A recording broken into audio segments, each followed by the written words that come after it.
As a Nintendo fangirl, collector, and cozy gamer, what do I think about the new Switch 2 announcement? Stay tuned and let's get into it!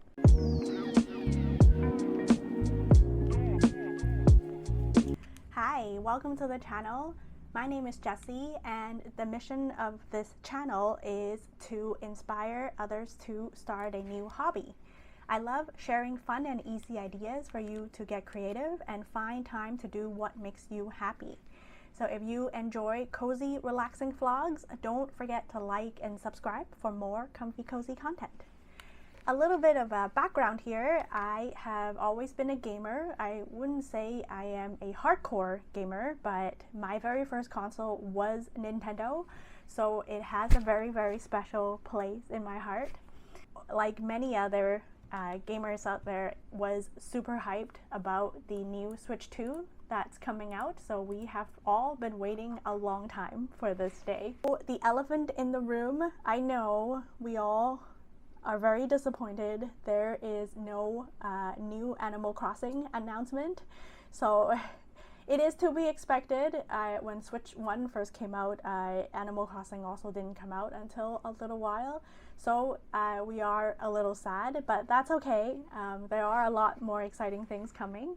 So in today's video, I'm going to go over all of the news about the Switch 2 and give my thoughts and feedback based on four main categories. All of the hardware upgrade, the add-ons, launch titles, the price, and then last but not least, am I gonna buy it on day one? So let's get into it. First of all, hardware. We are getting a bigger 7.9-inch 1080p LCD touchscreen that supports HDR, and HDR basically just means deeper blacks and more vibrant colors.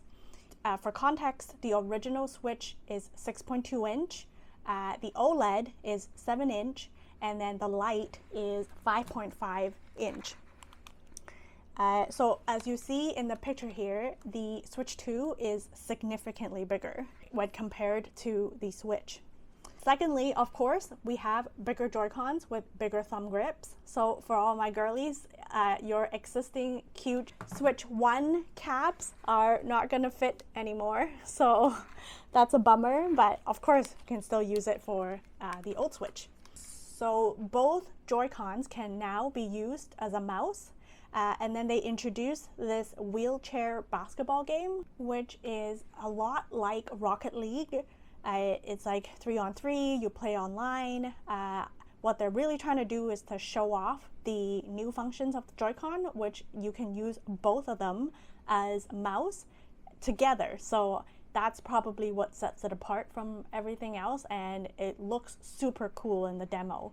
Because not only can you use them as mouse, there's also gyro sensors. So as you see here, they can actually shoot the basketball while spinning around in the wheelchair basketball.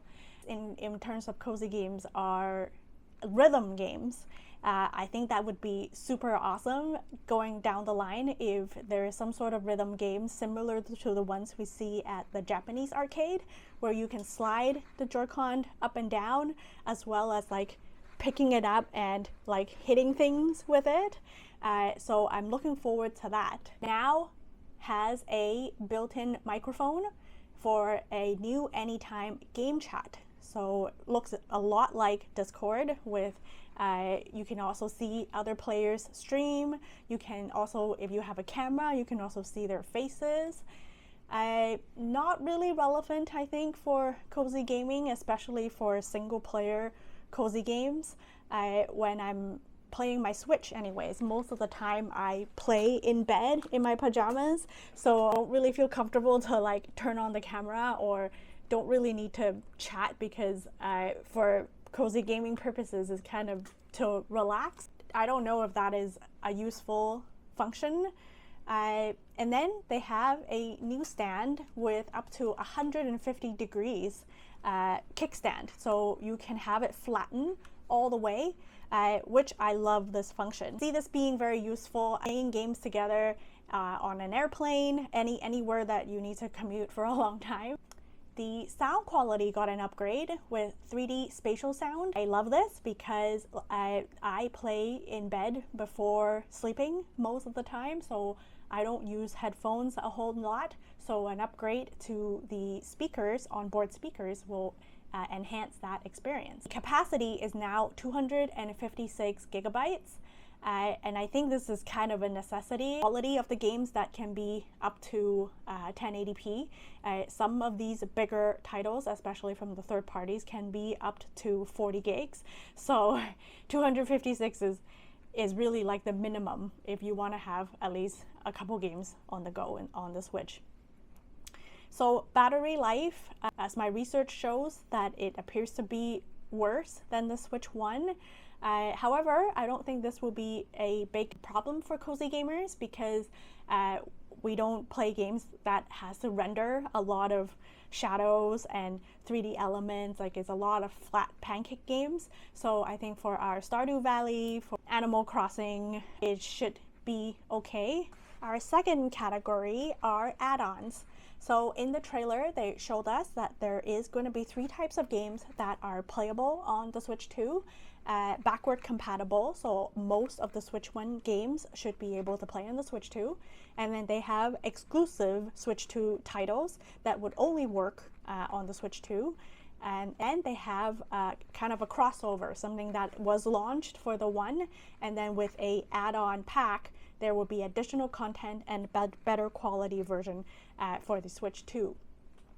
I am most excited about the Mario Party Jamboree. I know the camera is kind of a gimmick, which is another accessory they announced, which is a Switch 2 camera. So it has the functionality to for chat, obviously, and then they also integrated that into certain games, just like the Mario Party, and that looks super fun. Like the fact that you can see your friends' like little faces game, and it's kind of built into it, so depending on what you're playing, you can actually see the reactions of your friends.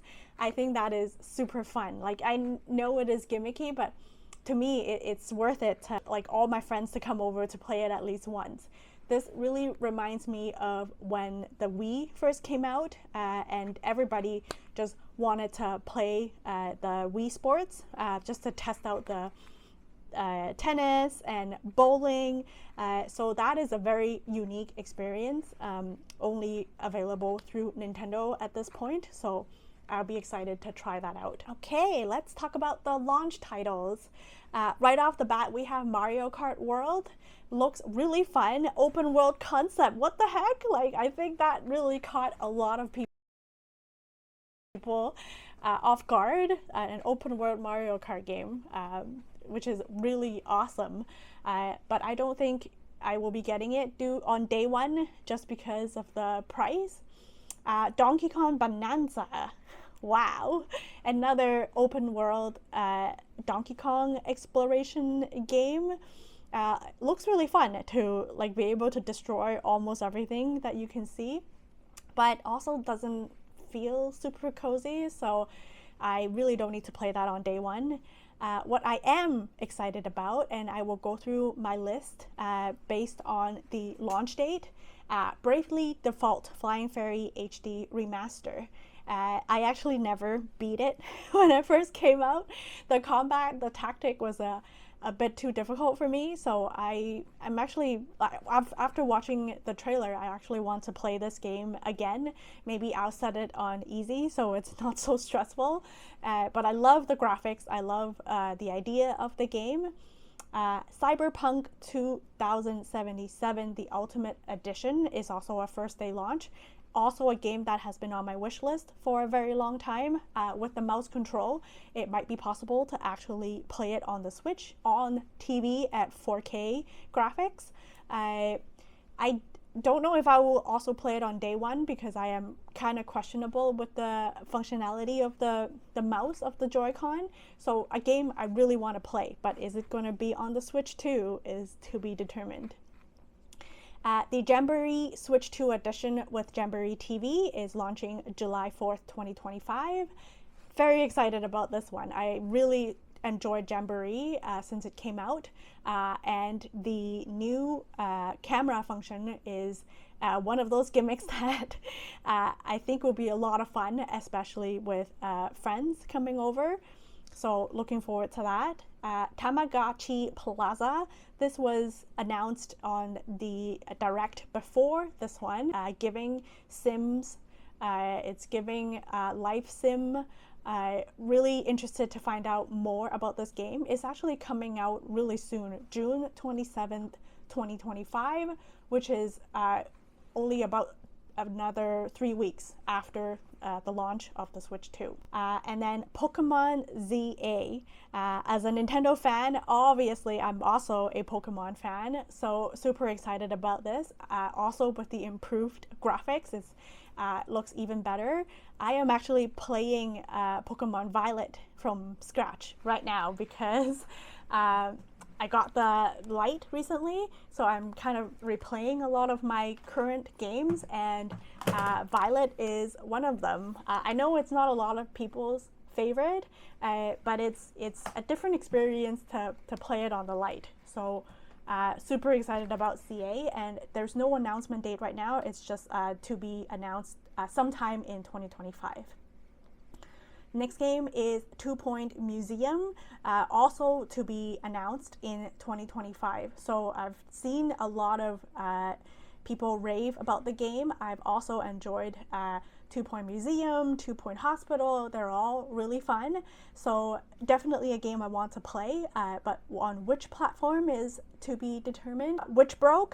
Very, very excited about this. I think most cozy gamers have been waiting for this for a long time. The announcement is Q4 2025, so it sounds like going to be sometime around the Christmas season. Definitely another game I want to play, but don't know if I will be playing it on the Switch 2 because it is so large. It's the same reason. I also have a Steam Deck, but I typically don't play these kind of cozy game on the deck just because like holding it is not very cozy. I rather, for those kind of 2D flat games, I rather play it on the Lite just because it's a lot more portable and to be able to pick up and play easier. And then last but not least, this one really caught me by surprise, is the Final Fantasy VII Remake.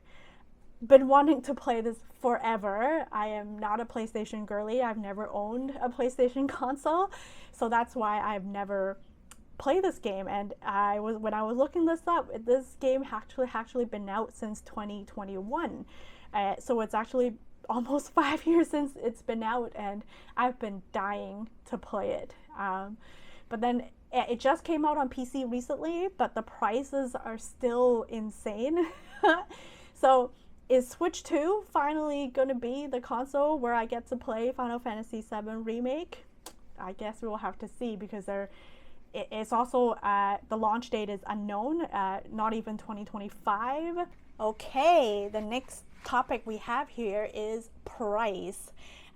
There's been a lot of controversy on the reaction to this. A lot of people are saying Nintendo is so greedy, like why are you going above market price? So let's go over it. So as you can see in the picture here, information from Walmart from the States, the console alone is $450, and then you can get the bundle with the Mario Kart World for $500. And if you already have an existing version of a game and you want to upgrade it to the Switch 2 version, apparently the upgrade cost is going to be $10 to $20. I think this is speculation. There's no official announcement for that. And then this is the part where it hurts. First of all, at $40, we have Bravely Default Remaster. At $70, we have Donkey Kong Bonanza and Zelda Breath of the Wild. So a lot of folks on the internet is quite shocked that Zelda Breath of the Wild is staying at $70. And then this is where everybody is very not happy about. $80 USD is kind of Nintendo's new default for their headline titles, and that include Kirby and the Forgotten Land, Mario Kart World, Mario Kart Party, and Zelda Tears of the Kingdom. Okay, so last but not least, the final question, am I going to buy the Switch 2 on day one? And it is an easy yes for me. I am a die-hard Nintendo fangirl and collector. As you can see, I am one of those people who collects multiple versions of the same console. Well, because this one is Pikachu. I mean, look at it. Like, how can you not get it? I want to have it on day one, so then I can give you my hands-on review. And the fact that I have held on to Zelda Tears of the Kingdom for this exact moment. So this is definitely going to be the first game that I will be playing on the Switch 2. And if you would like to see my reaction and seeing the Switch 2 in person, please stay tuned, like and subscribe for videos. And let me know in the comments below, will you be buying the Switch 2 on day one? Why and why not? Thank you so much for watching, and I will see you in the next one. Bye!